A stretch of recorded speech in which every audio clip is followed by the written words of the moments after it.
10वें अंतर्राष्ट्रीय योग दिवस पर शुक्रवार को शहरी निकाय मंत्री सुभाष सुधा ने श्री कृष्ण आयुष विश्वविद्यालय में आयोजित योग दिवस समारोह में हिस्सा लिया और विश्वविद्यालय परिवार को योग दिवस की बधाई दी। वहीं योग विभाग द्वारा अंतर्राष्ट्रीय योग दिवस के उपलक्ष्य पर जारी योग पुष्प पत्रिका का भी विमोचन किया गया। कार्यक्रम की शुरुआत सामान्य योग प्रोटोकॉल से की गई। योग शिक्षक योगेंद्र कुमार द्वारा योगिक क्रियाएं कराई गई। राज्य मंत्री ने कहा कि 10वां अंतर्राष्ट्रीय योग दिवस दुनिया भर में मनाया जा रहा है।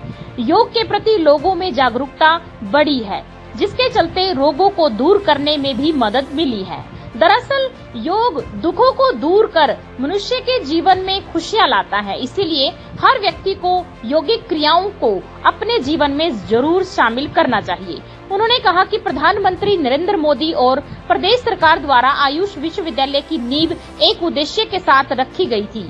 आज वह विजन फलीभूत होता नजर आ रहा है।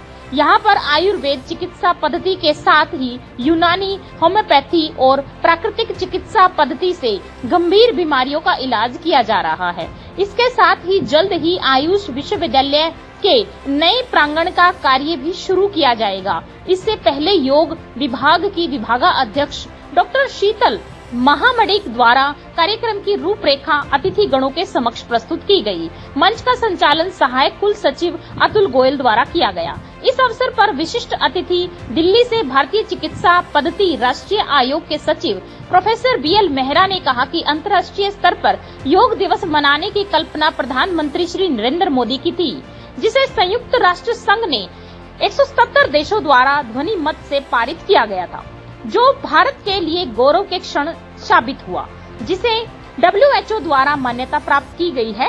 उन्होंने कहा कि 21 जून योग दिवस के रूप में मनाने का उद्देश्य बहुत गहरा है।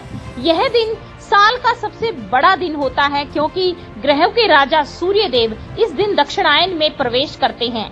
इसके साथ ही ग्रीष्म ऋतु वर्षा ऋतु में परिवर्तित भी हो जाती है। कार्यक्रम के अध्यक्ष कुलपति प्रोफेसर वैद्य करतार सिंह धीमान ने इस अवसर पर अपने संबोधन में कहा कि भारत सरकार के आयुष मंत्रालय द्वारा जो योग दिवस के लिए प्रोटोकॉल तैयार किया गया है, उसका बड़ा वैज्ञानिक महत्व है। अगर व्यक्ति भरी गर्मी के दिनों में किसी भी तरह व्यायाम करता है तो उसे थकावट जरूर होती है, मगर योग एक ऐसी विधा है जिसके करने से के बाद व्यक्ति मानसिक सुख का अनुभव करता है। इस तरह प्राणायाम का अर्थ है शरीर के प्रत्येक अंगों में प्राणों का संचार करना। प्राणायाम के करने से मनुष्य दीर्घ आयु को प्राप्त करता है। इसके साथ ही स्वस्थ और समता मूलक समाज की रचना के लिए योग बहुत जरूरी है। इसके लिए महर्षि पतंजलि के बताए हुए राजयोग के 8 अंगों का पालन बहुत जरूरी है। इससे स्वस्थ और समता मूलक समाज की रचना की जा सकती है। कार्यक्रम के अंत में कुल सचिव डॉक्टर नरेश भार्गव ने कार्यक्रम की आयोजक टीम और उपस्थित गणमान्यों का आभार प्रकट किया। इस अवसर पर प्राकृतिक चिकित्सा केंद्र परामर्शदाता डॉक्टर चक्रपाणी एवं अन्य मौजूद रहे।